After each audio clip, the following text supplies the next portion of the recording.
Okay, I often get asked about thread tails and how do I deal with them and handle them. And so I do take care to pull up my thread tails when I start and stop my quilting, whether it's free motion, whether it's walking foot. This way I can secure them with a knot and bury them. So one of the tools I'm going to be using is these Havel Snip Easy. These are great for snipping those thread tails once we've been buried. And the other tool that I'm going to be using is these Sench side threading needles. They've also can go by the term spiral eye needles. They've had a few different names over the years, but Sench makes them, and they're wonderful. There are different self-threading needles that are in the market. For a number of years, I used them like shaped like a Y, and your thread would basically pop in and be caught by those barbs. But unfortunately, sometimes those barbs would actually break your thread tails, and I'd worked so hard to save them. And so it was actually a student that introduced me to those Sench side threading needles. And this is kind of the anatomy of how they're shaped. It's right here. They've got a little bit of a dent, and then there's that spiral for the eye. And so you put the thread tail in.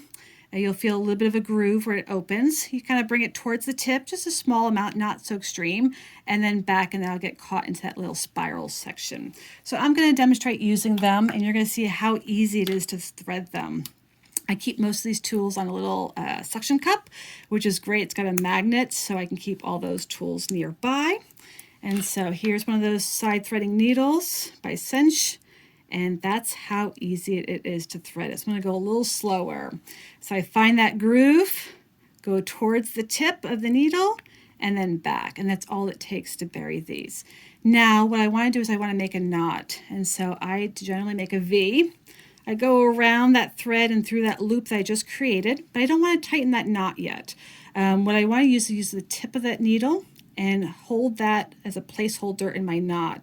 And for me, the sweet spot of that knot is going to be about 1/4 inch off the surface. And so you can see there. And this way, if I need to make it bigger or smaller, I can use that needle to kind of move the knot to where I want it to be. So again, 1/4 inch is usually the sweet spot. Once I get to there, I can pull out the needle, give it a little tug just to tighten that knot. And then wherever those threads came out is where I want to bring my needle back in. And I want to kind of, few things. I want to travel more than the distance of that knot, so about 1/2 inch or so. I also want to make sure it's sunk into that batting layer of your quilt sandwich. And so sometimes what I'll do is I will check the back of it to make sure I don't see any metal, meaning the needle's going through, followed by a thread tail. If I don't see that, then I'm good to go. I can pull. And as you pull it through, you'll hear a little pop sometimes when that knot goes through. And just give it a slight tug so there's no slack in there. And then once you've done that tug, you can use your Havel snips and clip right at the surface. And that's all it takes to bury those thread tails. So it's super easy peasy. Sometimes, like in this case, I had a square that went all the way around. So I have the 2 thread tails from when I started. And then I have the 2 thread tails from when I went around in a full circle or full square. And you can make one knot with all of these.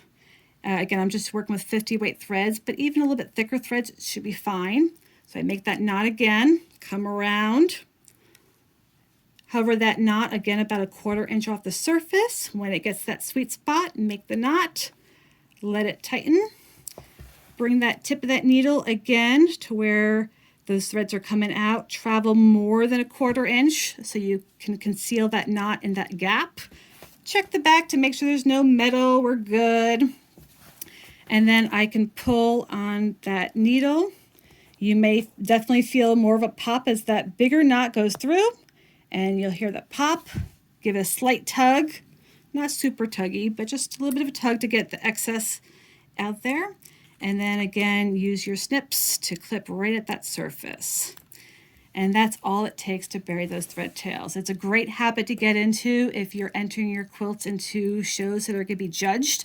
That's something that sometimes judges will look for, of having those thread tails buried. It's more secure, and your quilt will last a lot longer. So hopefully that helps. Again, here are those 2 tools. It's the Havel Snip Easy and Sench side threading needles. Happy quilting and happy burying your thread tails. Thanks all.